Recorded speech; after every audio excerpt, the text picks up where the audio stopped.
Rolling. Okay, so Frank, Hi, Frank. look this way at us. We'll have you introduce them afterwards. I'm Frank, and I've always had an interest in rake and scrape, especially seeing that it has become a thing where only a few can do it. With me, I've got some kids who I'm prepared to train to carry this thing on, because it's a traditional thing. It's something that me myself, I grew up with it. It's a part of me. And I'd like to see it go on. I wouldn't like to see it stop now. I need for it to go on. As it stands now, the instrument that I have has been around me so long, she's fading out. And for me, in order to get these kids abreast of what's going on, I'd need some help, at least to get myself some new instruments and things for the boys, to have them interested so that this thing can go on. So, when you say there are only a few of you on the island, why is that? Because there's no one who's interested in taking the kids and teaching them this culture. Okay. This thing, I think, it comes from way back from my foreparents after slavery. This is what they did for their recreational purposes, you see. And I think it really should be carrying on at a larger scale, but the thing is that we are not prepared to teach the younger ones.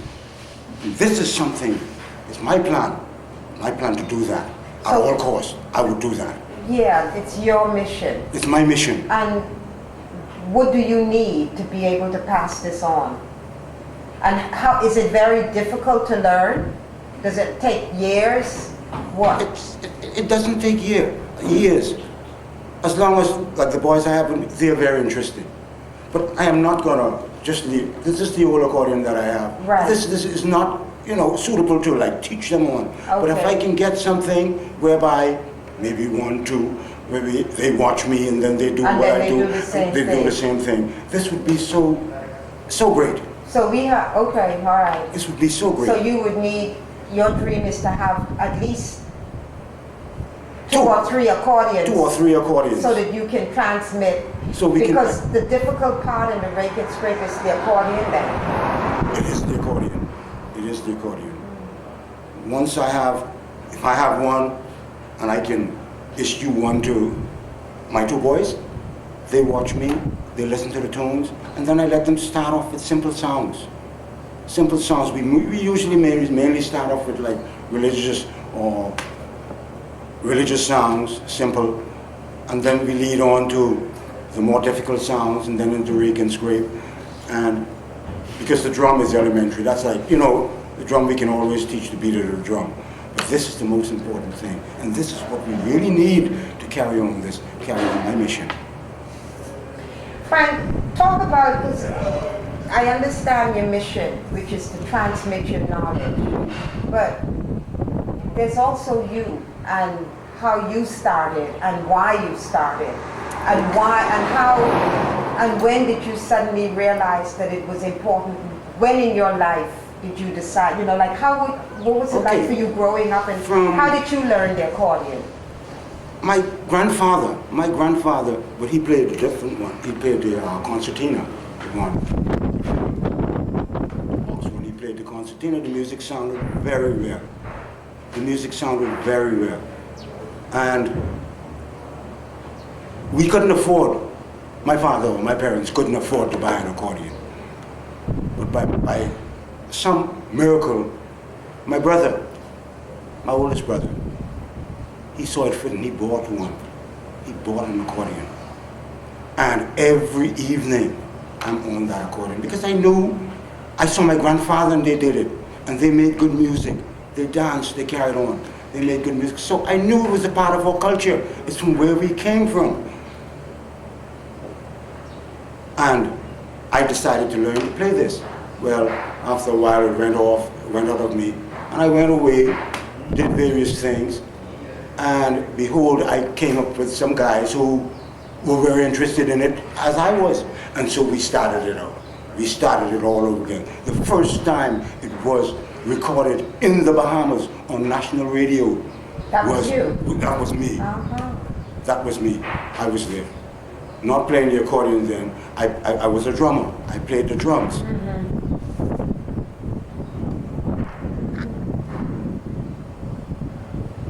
And what year was that, and what happened after that? This was in 1974. 1974. And when this was brought over the airwaves, it was a strange music for everybody. Everybody just started to, gain a little interest. And from then, we were playing at little parties. People get to understand what this music was all about and the deepness of this music. We played to little parties all over, and then you find out a few other people who could manage this. They started the thing, and it just went off from there. So if I understand, you taught yourself to play just by watching your father, I did. grandfather? My grandfather. I did, because he would have never allowed me to touch that. So I just watched what he did, listened to various tunes that he got out. What he did, he pushed, he pulled, and listened to the various songs that came out when he pushed, when he pulled. And I picked it up and I tried it myself. It didn't come out good the first time, but I kept at it. I kept at it until I could play a sound that everybody could recognize. I took it from there. That's a beautiful story. And then, did your grandfather live to see you play? No, he never did. Sad. So sad. Because he would have been very proud. In fact, he's proud of me right now. Because I'm trying to carry this thing on, to take it to higher heights, man. Okay. And when did you feel invested with this mission to transmit this thing? When did that happen? It happened, they had a festival at the park, at the Gombe Park in Nassau. And when they said rake and scrape, we were the only band there that could do this. So I said, that's odd. That's very odd. There should be more of us. So my mission would be to get a few guys who are interested and teach them this thing so that it goes on. Okay. That's lovely. And what would you need besides the accordions to be able to have this happen? Anything else? Well, the other things, they're basic, we can get them, we can all attain them here, but it's very difficult to attain accordion here. Yes. It is. So it's really the only thing between you and your mission? And my mission is to get 2 or 3 accordions. these. Okay, all right. How many children would you say you could train? How many Within a children year? have you found around you that are interested? That are interested to Yeah. go? About 6. About 6 of them. Real dedicated. Guys who would learn. And that's 6. When the other kids see them do it, they would want to do it too. And this is how it leads on. Then soon I'll have a class, a whole class where I will be trying to teach somebody. So when you would be teaching them, it would just be, watch what I do and then try to do it. And try to do it. That's my style. Okay. And maybe you can, is there anything else you want to tell us or talk to us about this rake and scrape music? You said it sounded strange to people.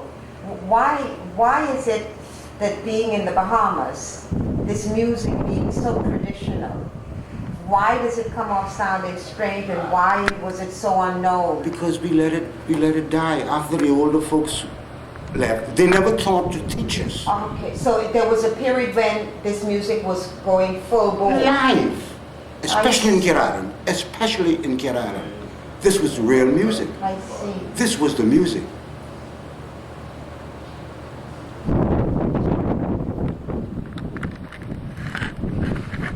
then it died out. And then it died out. Those people. And only a few of the younger guys had an idea of how to deal with this. And we had the determination to take it on, unless it would have been dead. How do you feel when you hear people like Ancient Man, Kenny MacDonald, and other people starting to make it scrape themselves? I felt great to say, man, because Kenyon, we started out together. We started together at the Rake and Scrape Festival to really get this thing big. And I felt great. It meant that something was going on. It meant that someone was liking it. And Talk about the Rake and Scrape Festival. I forgot about that. You forgot about the Rake and The Scrape. Rake and Scrape Festival, Yes. which is it working? Is it helping to preserve the music? Is it? In a way, yes, and in a way, no. Okay, explain that. Because I explain it because we've got too much of this modern thing to it now. They don't have enough of this. This should be the whole thing of the show. Mm-hmm. Not having the big stars from Nassau. People come here to hear Rake and Scrape, not the Ronnie Butler, not the this. I feel that it should be about 10 or 15 bands. When I've trained them, the whole branch up, should be about 10 or 15 of us out there competing and just, that's what the festival is about. And that's not what it's doing. And that's not what it's doing. That's not what it's doing. They're leading it off into another phase. And is there of the thing. anything that you could do about that? That's why I'm going to train these guys, and we're going to go out there in full force, and we're going to show them.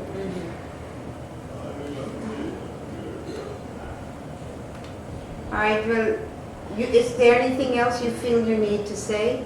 Because this is your time to talk. This tape that's being made that you will receive will be something that you can always keep and pass on, because it's you. It's what you want to share and to make known. Is there anything else you need to say? Just to those who would like to see the music go on, help us in some way. Because, as you know, we're here in the island. Things are tight, things are low, and we need, like, funding sometimes, you know. Yeah. Like I said, the most thing we needed was the accordion. 2 or 3.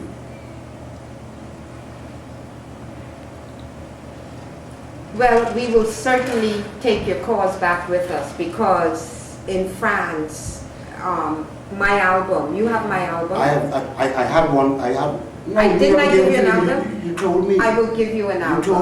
You told me about it, but I never got it. Even my albums are becoming collector's items simply because I'm running out of albums and I don't know if it will be. Okay. I would love to have. But I will certainly love to. I would love to have one. I would love you to have one. To know, to always keep that. Yeah.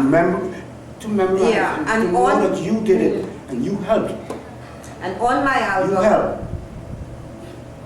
On my album, the young man that's playing, Jerome, is really the best in the world, and you will love him. When we go back,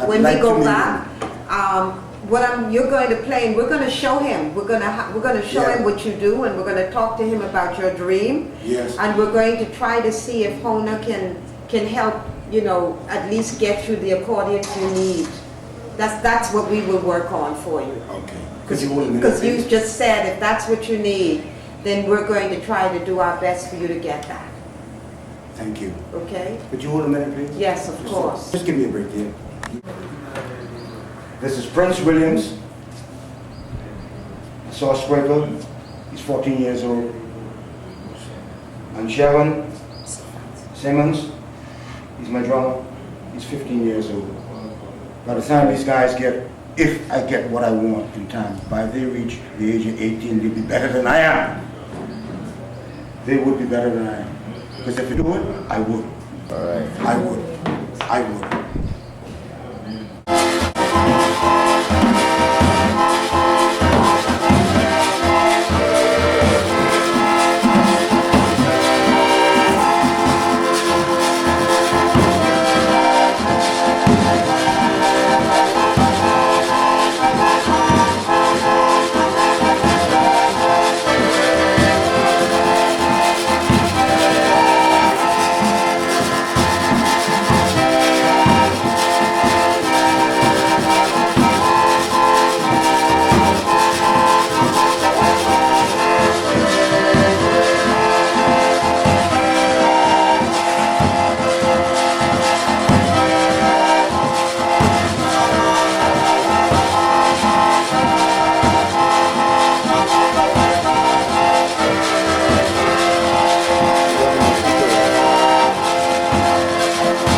that melody?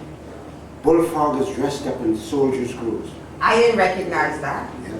Bullfrog dressed up in soldier clothes, went to the river to shoot some crow. Was held in fire and they all fired. That's how bad We gotta read just half the help you. you gotta have. Oh gosh, yeah. Really. Oh yeah. Communities boys, that's the only way we're gonna go places. Yeah, I got it. You know. Jesus Patrick, we just have to. I think Patrick's got it. I think Patrick's got it. Watermelon is spoiled. Baby. Watermelon is spoiling. Watermelon is spoiling. You have to sing with it.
You've got a wonderful, wonderful And I know between yourself and Patrick, yeah, you're going to see I us believe through. in You're that. going to see us I through. believe in your project. You're going to see us through. Yeah. And I thank you for everything, huh? God bless, yeah.